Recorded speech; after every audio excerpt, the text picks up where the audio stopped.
화요일 아침에 새벽에 만나는 하나님 오신 여러분들 환영합니다. 같이 기도하겠습니다. 아버지 하나님 감사합니다. 이 아침을 기쁨으로 맞이합니다. 하나님이 주신 날은 모두가 선물입니다. 허락지 않으시면 이 날을 우리가 맞이할 수 없지만 하나님이 우리에게 주셨기에 기쁨으로 새 날을 맞이합니다. 그러나 이 날을 그냥 일상 매일 똑같은 날 사는 것처럼 살지 않게 하시고 하나님이 주신 선물을 정말 기대하고 기뻐하고 또 의미 있는 삶을 살 수 있도록 말씀으로 우리에게 인도하여 주시옵소서. 하나님의 말씀이 없어서 망해가는 이 세대 가운데 하나님의 말씀을 붙잡고 세상의 조류에 흔들리지 않고 오직 하나님만 붙잡는 그 삶 살 수 있도록 함께하여 주옵소서. 예수님의 이름으로 기도합니다. 아멘. 우리에게 주시는 말씀은 마태복음 5장입니다. 마태복음 5장 43절에서 48절의 말씀입니다. 마태복음 5장 43절에서 48절입니다. 마태복음 5장입니다. 43절에서 우리 48절까지 같이 읽겠습니다. 또 내 이웃을 사랑하고 내 원수를 미워하라 하였다는 것을 너희가 들었으나 나는 너희에게 이르노니 너희 원수를 사랑하며 너희를 박해하는 자를 위하여 기도하라. 이같이 한즉 하늘에 계신 너희 아버지의 아들이 되리니 이는 하나님이 그 해를 악인과 선인에게 비추시며 비를 의로운 자와 불의한 자에게 내려주심이라. 너희가 너희를 사랑하는 자를 사랑하면 무슨 상이 있으리요? 세리도 이같이 아느니라. 또 너희가 너희 형제에게만 무난하면 남보다 더하는 것이 무엇이냐?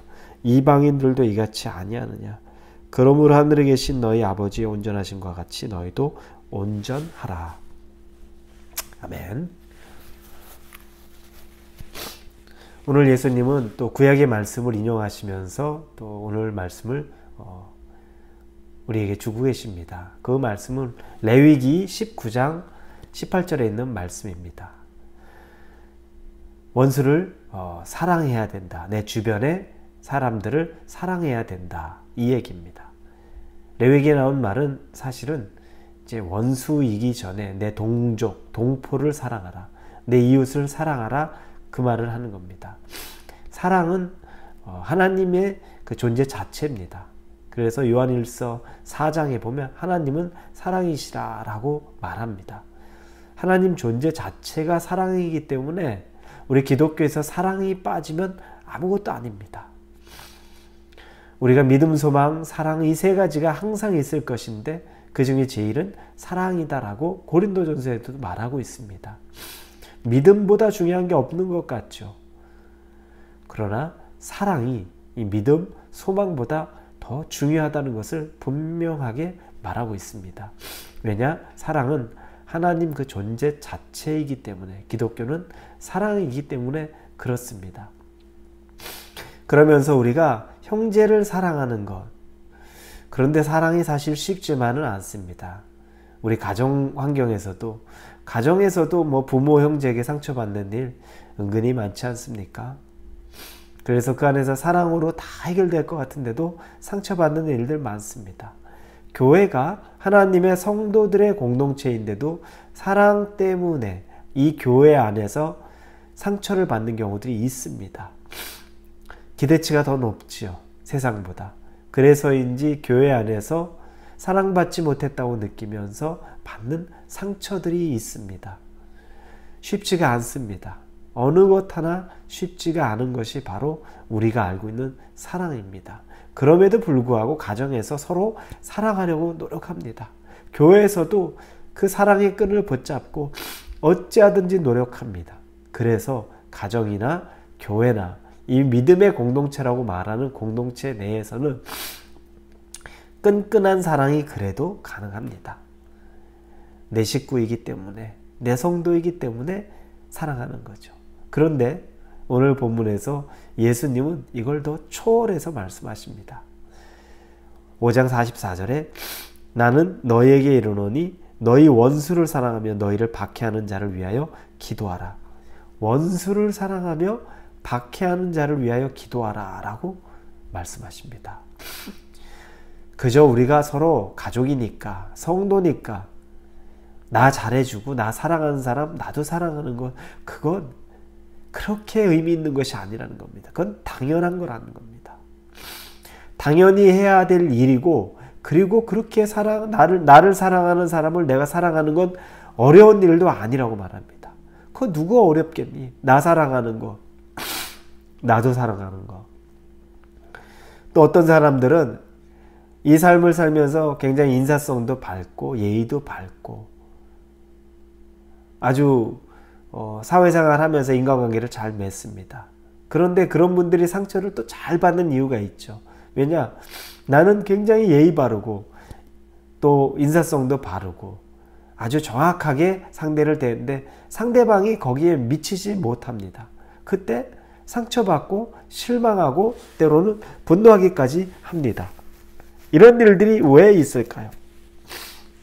나는 이렇게 했는데 상대방은 나한테 그렇게까지 하지 못하는 겁니다. 다시는 난 그런 사람 안 본다. 내가 상종하나 봐. 이런 표현들을 많이 우리 쓰죠. 그런 거 보면 손발이 맞는 사람들끼리는 문제없이 잘 지냅니다. 내가 한번 밥을 사면 저 사람이 한번 밥을 사고, 내가 이 사람 한번 도와주면 저 사람이 나를 도와주고, 특별히 말하지 않아도 척척 손발이 맞고 서로 이런 어떤 조건이나 상황 속에서 알아서 하면 문제없고, 그러면 얼마나 끈끈하게 사랑의 관계가 되는지 모릅니다. 그런데 조금 어긋나면, 누구 하나 그 부분에서 조금 부족하면 우리 관계 잘 안 맺으려고 합니다. 사랑하기가 이와 같은 경우들이 많습니다. 그러니 심지어 원수를 사랑하고 나를 박해하는 자를 위하여 기도하라라고 말씀하시는 예수님의 가르침이 우리에게 굉장히 공허하게 들릴 수 있습니다. 불가능에 가깝습니다. 그런데 이것이 바로 하나님의 뜻이라는 겁니다. 이것이 바로 아버지가 원하는 거라는 겁니다. 왜냐? 하나님은 그 원수, 믿지 않는 사람들, 이 모든 사람, 이 사람들까지도 하나님은 불쌍히 여기는 마음을 가지고 있습니다. 그렇기 때문에 우리가 나를 싫어하는 사람도 사랑할 줄 알아야 되고, 나를 박해하는 자를 위해서도 기도할 줄 알아야 된다는 겁니다.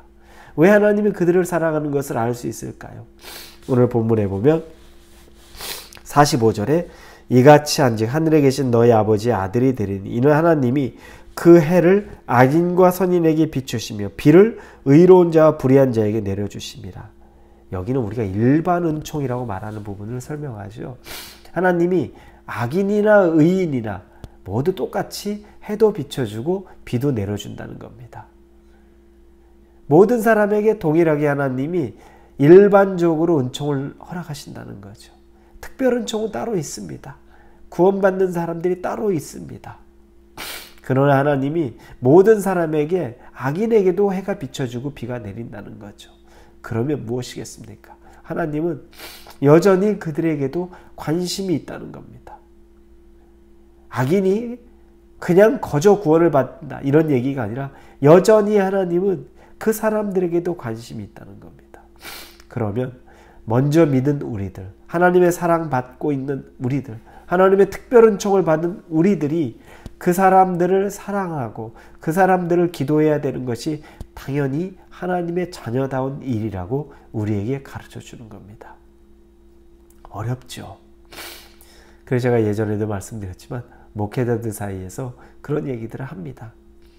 나를 좋아하고 따르는 100명의 성도가 있는 것보다 정말 나를 싫어하고 미워하고 아주 증오하는 한 명의 성도 없는 게 낫다는 거죠. 다시 말하면 나 좋아하는 사람 없어도 상관없으니까 나 싫어하는 사람만 없으면 그래도 목회할 만하다, 이런 말들을 우스갯소리 또 농담 반 진담 반으로 합니다. 그만큼 나를 싫어하는 사람 상대하는 게 어렵습니다.